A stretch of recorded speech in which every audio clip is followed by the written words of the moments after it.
ಆಗಂತೂ ಇನ್ನೇನು ರಾಯರ ಆರಾಧನೆ ಬರ್ತಿದೆ. ಸಿಕ್ಕಾಬಟ್ಟೆ ದೇವರ ಹೆಸರು ಹೇಳ್ಕೊಂಡು ಅದರಲ್ಲೂ ರಾಯರ ಹೆಸರು ಹೇಳ್ಕೊಂಡು ಮೋಸಗಳು ನಡೀತಾನೆ ಇದೆ. ಆದಷ್ಟು ಅದನ್ನ ಅವಾಯ್ಡ್ ಮಾಡೋದು ನಿಮ್ಮ ಕೈಯಲ್ಲೇ ಇರುತ್ತೆ. ಶ್ರೀ ಗುರು ರಾಘವೇಂದ್ರಾಯ ನಮಃ. ವಿಡಿಯೋ ನೋಡ್ತಿರೋ ಎಲ್ಲರಿಗೂ ನನ್ನ ನಮಸ್ಕಾರಗಳನ್ನ ತಿಳಿಸ್ತಾ, ಇವತ್ತಿನ ವಿಡಿಯೋದಲ್ಲಿ ನಾವು ಏನಾದರೂ ತಿಳಿದೆ ಮಾಡ್ಕೊಂಡು ಬಂದಿರುವಂತಹ ಪಾಪ ಕರ್ಮಗಳನ್ನ ನಾವೇ ಸ್ವತಃ ಕಳ್ಕೋಬೇಕು ಅಂತ ಅಂದ್ರೆ ಇರೋದು ಒಂದು ಮಾರ್ಗ, ಅಂದ್ರೆ ಅದು ಏಕಾದಶಿ ಆಚರಣೆ ಜೊತೆಗೆ ಭಗವಂತನ ಸೇವೆ. ಬೇರೆ ಯಾರಿಂದನೂ ನಾವು ಮಾಡಿರುವಂತಹ ಪಾಪ ಕರ್ಮಗಳನ್ನ ಕಳೆಯೋದಿಕ್ಕೆ ಸಾಧ್ಯ ಇಲ್ಲ. ನಾವು ಮಾಡಿರುವಂತಹ ಪಾಪ ಕರ್ಮಗಳನ್ನ ನಾವೇ ಕಳ್ಕೋಬೇಕು. ನಾಳೆ ಸೋಮವಾರ 21ನೇ ತಾರೀಕು ಕಾಮಿಕಾ ಏಕಾದಶಿ ಬರ್ತಿದೆ. ಯಾರೆಲ್ಲ ಶ್ರದ್ಧಾ ಭಕ್ತಿ ನಿಷ್ಠೆಯಿಂದ ಆಚರಣೆ ಮಾಡ್ತಿರೋ ಅಂಥವ್ರು ನಾವು ತಿಳಿದೆ 7 ಜನ್ಮಗಳಿಂದ, ಅದು 1-2 ಜನ್ಮ ಅಲ್ಲ, 7 ಜನ್ಮಗಳಿಂದ ಮಾಡ್ಕೊಂಡು ಬಂದಿರುವಂತಹ ಪಾಪ ಕರ್ಮಗಳನ್ನ ಕಳ್ಕೊಳ್ಳೋದ್ರ ಜೊತೆಗೆ ಸ್ವಲ್ಪನಾದ್ರೂ ಪುಣ್ಯ ಅನ್ನೋದನ್ನ ಸಂಪಾದನೆ ಮಾಡ್ಬೋದು. ಹಾಗಾಗಿ ನಾಳೆ ಪ್ರತಿಯೊಬ್ಬರು ಯಾರಿಗೆಲ್ಲ ಉಪವಾಸದಲ್ಲಿ ಇದ್ದು ಏಕಾದಶಿ ವ್ರತಾಚರಣೆನ ಆಚರಣೆ ಮಾಡೋದಕ್ಕೆ ಶಕ್ತಿ ಇದೆಯೋ ಅಂಥವರು ಉಪವಾಸದಲ್ಲಿ ಇದ್ದು ಏಕಾದಶಿ ವ್ರತಾಚರಣೆನ ಆಚರಣೆ ಮಾಡಿ. ಉಪವಾಸದಲ್ಲಿ ಇರೋದಕ್ಕೆ ಸಾಧ್ಯ ಇಲ್ಲ, ಅನಾರೋಗ್ಯ ಸಮಸ್ಯೆ ಇದೆ, ಇಲ್ಲ ಬೇರೆ ಏನೇನೋ ಪ್ರಾಬ್ಲಮ್ಸ್ಗಳಿದೆ, ನಮ್ಮ ಕೈಲಿ ಹಸ್ಕೊಂಡಿರೋದಕ್ಕೆ ಆಗಲ್ಲ ಅಂತನ್ನೋರು ಕೂಡ ಏಕಾದಶಿ ವ್ರತಾಚರಣೆನ ಶ್ರದ್ಧಾ ಭಕ್ತಿಯಿಂದ ಬಹಳ ನಿಷ್ಠೆಯಿಂದ ಆಚರಣೆ ಮಾಡ್ಬೋದು. ಹೇಗಂದರೆ ಅವಲಕ್ಕಿ, ಸಿಹಿ ಅವಲಕ್ಕಿ, ಉಪ್ಪಿಟ್ಟು, ಹಾಲು, ನೀರು, ಎಳ್ನೀರು ಈ ರೀತಿ ಕೂಡ ನೀವು ಸೇವನೆ ಮಾಡ್ತಾ ರಾಯರ ಹಾಗೂ ಭಗವಂತನ ನಾಮಸ್ಮರಣೆನ ಮಾಡಿಕೊಂಡು ಏಕಾದಶಿ ವ್ರತಾಚರಣೆನ ಆಚರಣೆ ಮಾಡ್ಬೋದು. ಅಂದರೆ ಪ್ರತಿಯೊಬ್ಬರು ನಾಳೆ ಏಕಾದಶಿ ವ್ರತಾಚರಣೆನ ಆಚರಣೆ ಮಾಡಿ ತುಂಬ ಒಳ್ಳೆಯದಾಗುತ್ತೆ.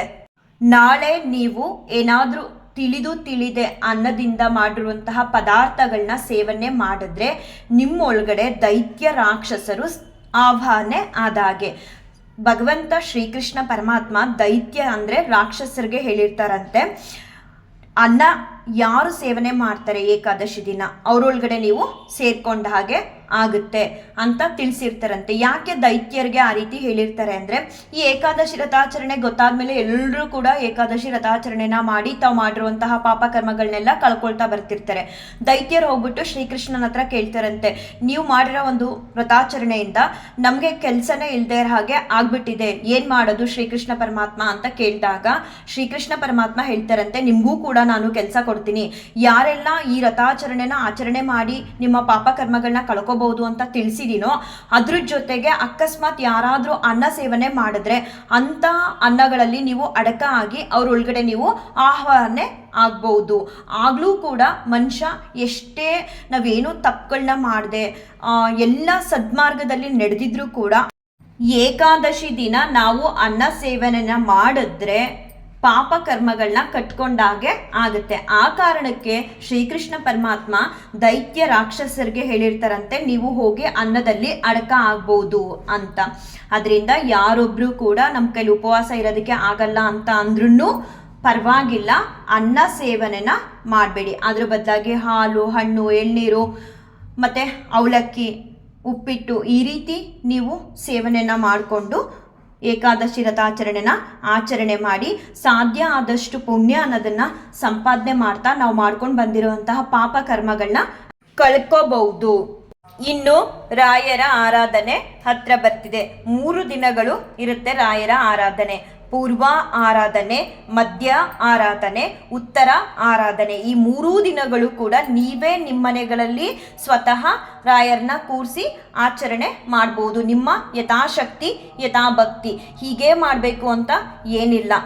ಇಲ್ಲ ನಮ್ಮ ಮನೆಗಳಲ್ಲಿ ನಾವು ಆಚರಣೆನ ಮಾಡಲ್ಲ ರಾಯರ ಆರಾಧನೆನ ಅಂತ ಅನ್ನೋರು ಮಠಗಳಲ್ಲಿ ಹೋಗಿ ರಾಯರನ್ನ ನೋಡಿ ಕಣ್ತುಂಬಿಸ್ಕೋಬಹುದು. ಹಾಗೆ ನಿಮ್ಮ ಕೈಲಿ ಸಾಧ್ಯ ಆದಷ್ಟು ರಾಯರಿಗೆ ಸಹಾಯ ಮಾಡ್ಬೋದು. ಅಂದರೆ ಮಠಗಳಲ್ಲಿ ಸಹಾಯನ ಮಾಡ್ಬೋದು. ಒಂದು ಅನ್ನದಾನ ಮಾಡ್ತಿರ್ತಾರೆ, ಅಲ್ಲಿಗೆ ಸಹಾಯನ ಮಾಡ್ಬೋದು. ಇಲ್ಲ ನಿಮ್ಮೂರಲ್ಲಿ ಮಠಗಳಿಲ್ಲ, ಏನು ಮಾಡೋದು, ನಾವು ಏನಾದರೂ ರಾಯರ ಆರಾಧನೆಗೆ ಮಠಗಳಿಗೆ ಸಹಾಯ ಮಾಡಬೇಕು ಅನ್ನೋದು ಆಸಕ್ತಿ ಇದೆ, ಏನು ಮಾಡೋದು ಅಂತ ಗೊತ್ತಾಗ್ತಿಲ್ಲ ಅನ್ನೋರು SRS ಮಠ ಅಂದರೆ ರಾಯರ ಮಂತ್ರಾಲಯ ಇದೆಯಲ್ಲ, ಅಲ್ಲಿ ನೀವು ಕೆಲವೊಂದೊಂದು 100 ರೂಪೀಸಿಂದನೂ ಸೇವೆಗಳಿದೆ. ಅದನ್ನ ನಾನು ಸ್ಕ್ರೀನ್ಶಾಟ್ ತೆಗೆದು ಇಲ್ಲಿ ಅಪ್ಲೋಡ್ ಮಾಡಿರ್ತೀನಿ. ನೋಡಿಕೊಂಡು ನೀವು ಯಾವ್ಯಾವ ಸೇವೆಗಳಿದೆ, ಯಾವ್ಯಾವ ಸೇವೆಗೆ ಎಷ್ಟು ರೂಪಾಯಿ ನಿಗದಿ ಮಾಡಿದ್ದಾರೆ. ಅದರಲ್ಲಿ ನಿಮಗೆ ಯಾವುದು ಮಾಡಿಸೋದಕ್ಕೆ ಸಾಧ್ಯ ಆಗುತ್ತೆ ಅಂತ ತಿಳ್ಕೊಂಡು ರಾಯರಿಗೆ ನೀವು ಸೇವೆನ ಸಲ್ಲಿಸ್ಬೋದು. ನೀವು ಇರೋ ಕಡೆನೇ ಮಂತ್ರಾಲಯಕ್ಕೆ ಹಣ ಕಟ್ಟಿ ಅಲ್ಲಿಂದ ಪ್ರಸಾದ ಕೂಡ ನೀವು ಪಡ್ಕೋಬಹುದು. ಯಾಕೆ ತಿಳಿಸ್ತಿದ್ದೀನಿ ಅಂದರೆ, ಇವಾಗಂತೂ ಇನ್ನೇನು ರಾಯರ ಆರಾಧನೆ ಬರ್ತಿದೆ, ಸಿಕ್ಕಾಬಟ್ಟೆ ದೇವ್ರ ಹೆಸರು ಹೇಳ್ಕೊಂಡು ಅದರಲ್ಲೂ ರಾಯರ ಹೆಸರು ಹೇಳ್ಕೊಂಡು ಮೋಸಗಳು ನಡೀತಾನೇ ಇದೆ. ಆದಷ್ಟು ಅದನ್ನು ಅವಾಯ್ಡ್ ಮಾಡೋದು ನಿಮ್ಮ ಕೈಯಲ್ಲೇ ಇರುತ್ತೆ. ನಮಗೆ ನಮ್ಮೂರಲ್ಲಿರೋ ರಾಯರ ಮಠಗಳಲ್ಲೂ ಹಣ ಸಹಾಯ ಮಾಡಿ ರಾಯರಿಗೆ ಸೇವೆನ ಸಲ್ಲಿಸೋದಕ್ಕೆ ಸಾಧ್ಯ ಇಲ್ಲ. ಮಂತ್ರಾಲಯದಲ್ಲೂ ಹಣ ಸಹಾಯನ ಮಾಡಿ ನಮಗೆ ಸೇವೆನ ಸಲ್ಲಿಸೋದಕ್ಕೆ ಸಾಧ್ಯ ಇಲ್ಲ ಅಂತ ಅಂದ್ರೂ ಬೇರೆ ಮಾರ್ಗಗಳಿದೆ. ರಾಯರ ಆರಾಧನೆ ದಿನ ನೀವು ನಿಮ್ಮೂರಲ್ಲಿರೋ ರಾಯರ ಮಠಗಳಿಗೆ ಹೋಗಿ ಹೆಜ್ಜೆ ನಮಸ್ಕಾರನ ಮಾಡಿ. ಅಲ್ಲಿ ಏನೋ ಒಂದು ಪ್ರಸಾದ ಕೊಡ್ತಿರ್ತಾರ, ಆ ತಟ್ಟೆ ಲೋಟಗಳು ಪ್ಲಾಸ್ಟಿಕ್ದು ಎಲ್ಲವನ್ನು ಒಂದು ಕಡೆ ಕಲೆಕ್ಟ್ ಮಾಡಿ ಕ್ಲೀನಿಂಗ್ ಮಾಡೋದು ಕೂಡ ಅತ್ಯಂತ ಅತ್ಯಂತ ಅತ್ಯಂತ ಶ್ರೇಷ್ಠವಾದ ಸೇವೆ. ಇದನ್ನೂ ಕೂಡ ರಾಯರು ಕಣ್ತೆರೆದು ನೋಡ್ತಾ ಇರ್ತಾರೆ. ನೀವು ರಾಯರ ಆರಾಧನೆ ದಿನ ಏನೆಲ್ಲ ಸೇವೆಗಳನ್ನ ಸಣ್ಣ ಪುಟ್ಟದ್ದು ಮಾಡಿದ್ರೂ ಕೂಡ ರಾಯರು ಅದನ್ನು ಮೆಚ್ಚುತ್ತಾರೆ, ನೋಡ್ತಾ ಕೂಡ ಇರ್ತಾರೆ. ರಾಯರ ಅನುಗ್ರಹಕ್ಕೆ ಪಾತ್ರರಾಗ್ಬೋದು. ಏನೂ ಇಲ್ಲ ಅಂದ್ರೂ ಅಟ್ಲೀಸ್ಟ್ ಮನೆಯಲ್ಲಿ ಅವತ್ತು ರಾಯರಿಗೆ 2 ತುಪ್ಪದಿಂದ ದೀಪಗಳನ್ನ ಹಚ್ಚಿ ಒಂದು ಕಲ್ಸಕ್ಕರೆನ ಇಟ್ಟು ನೈವೇದ್ಯ ಮಾಡಿದ್ರೂ ಕೂಡ ರಾಯರು ಪ್ರೀತ್ಯರ್ಥರಾಗ್ತಾರೆ. ರಾಯರ ಅನುಗ್ರಹ ಹೆಚ್ಚಾಗಿ ನಿಮಗೆ ಸಿಗುತ್ತೆ. ಎಲ್ಲೋ ಯಾರೋ ಹೇಗೋ ಮಾಡ್ತಿದ್ದಾರೆ, ನಮ್ಮ ಕೈಲಿ ಮಾಡೋದಕ್ಕಾಗ್ತಿಲ್ಲ ಅಂತ ಎಲ್ಲ ಕೊರಗೋದಕ್ಕೆ ಹೋಗಬೇಡಿ. ಇಷ್ಟೆಲ್ಲ ತಿಳಿಸಿದ್ದೀನಲ್ವಾ, ಇದರಲ್ಲಿ ಯಾವುದು ನಿಮಗೆ ಸಿಂಪಲ್ ಅಂತ ಅನಿಸುತ್ತೆ ಆ ಸೇವೆನ ಮಾಡಿ ರಾಯರ ಅನುಗ್ರಹನ ಪಡ್ಕೊಳ್ಳಿ. ಈ ಪಾಪ ಕರ್ಮ ಪುಣ್ಯ ಅನ್ನೋದು ಹೇಗಂದರೆ, ನಾವು ಮಾಡಿದ್ದನ್ನು ನಾವೇ ಅನುಭವಿಸ್ಬೇಕು, ನಮ್ಮ ಕುಟುಂಬದವ್ರಿಗೆ ಅದರ ಫಲ ಸಿಗುತ್ತೆ ಹೊರತು ನಾವು ಅದನ್ನು ಬೇರೆಯವ್ರಿಗೆ ವರ್ಗಾಯಿಸೋದಕ್ಕೆ ಸಾಧ್ಯ ಇಲ್ಲ. ನಾವು ಮಾಡಿರುವಂತಹ ಆಸ್ತಿನ ನಾವೇನಾದರೂ ಬೇರೆಯವ್ರಿಗೆ ಕೊಟ್ಬಿಡೋಕ್ಕಾಗತ್ತಾ? ಇಲ್ಲ ತಾನೆ. ಹಾಗೆ ನಾವು ಮಾಡುವಂತಹ ಒಂದು ಒಳ್ಳೆ ಕೆಲಸ ಆಗಿರ್ಬೋದು, ಪಾಪದ ಕೆಲಸ ಆಗಿರ್ಬೋದು, ಪುಣ್ಯದ ಕೆಲಸ ಆಗಿರ್ಬೋದು, ಏನೇ ಆಗಿರ್ಬೋದು ಅದರ ಫಲ ನಮಗೆ ಸಿಗುತ್ತೆ ಹೊರತು ಅದನ್ನು ನಾವು ಬೇರೆಯವ್ರಿಗೆ ವರ್ಗಾಯಿಸಿ ಆರಾಮಾಗಿ ನಮ್ಮ ಕರ್ಮ ಕಳೀತು ಅಂತ ಕೂತ್ಕೊಳ್ಳೋದಕ್ಕೆ ಸಾಧ್ಯ ಇಲ್ಲ. ನಮ್ಮ ಕರ್ಮ ಕಳ್ಕೊಳ್ಳೋದಕ್ಕೆ ನಾವೇ ರಾಯರಿಗೆ ಸೇವೆ ಮಾಡಬೇಕು, ನಾವೇ ಭಗವಂತನ ಮೊರೆ ಹೋಗಬೇಕು ಹೊರತು ಬೇರೆ ಯಾರಿಂದನೂ ಕೂಡ ಸಾಧ್ಯ ಇಲ್ಲ. ಹಾಗಾಗಿ ಆದಷ್ಟು ನಾವು ಮಾಡಿರುವಂತಹ ಪಾಪ ಕರ್ಮಗಳನ್ನ ನಾವೇ ಕಳ್ಕೊಳ್ಳೋದಕ್ಕೋಸ್ಕರ ರಾಯರ ರಥಾಚರಣೆಗಳು ಅಂದರೆ ಏಕಾದಶಿ ರಥಾಚರಣೆನ ಆಚರಣೆ ಮಾಡಿಕೊಂಡು ಭಗವಂತನ ನಾಮಸ್ಮರಣೆನ ಮಾಡ್ತಾ ಹೆಚ್ಚಿನ ಯಾವುದೇ ಪಾಪ ಕರ್ಮಗಳನ್ನ ಮಾಡ್ದ ಹಾಗೆ ಪುಣ್ಯ ಅನ್ನೋದನ್ನು ಸಂಪಾದನೆ ಮಾಡಿಕೊಂಡು ರಾಯರ ಅನುಗ್ರಹನ ಪಡ್ಕೊಳ್ಳೋಣ ಅಂತ ಹೇಳ್ತಾ ಈ ವಿಡಿಯೋನ ಎಂಡ್ ಮಾಡ್ತೀನಿ. ಶ್ರೀ ಕೃಷ್ಣಾರ್ಪಣಮಸ್ತು, ಶ್ರೀ ಕೃಷ್ಣಾರ್ಪಣಮಸ್ತು, ಶ್ರೀ ಕೃಷ್ಣಾರ್ಪಣಮಸ್ತು.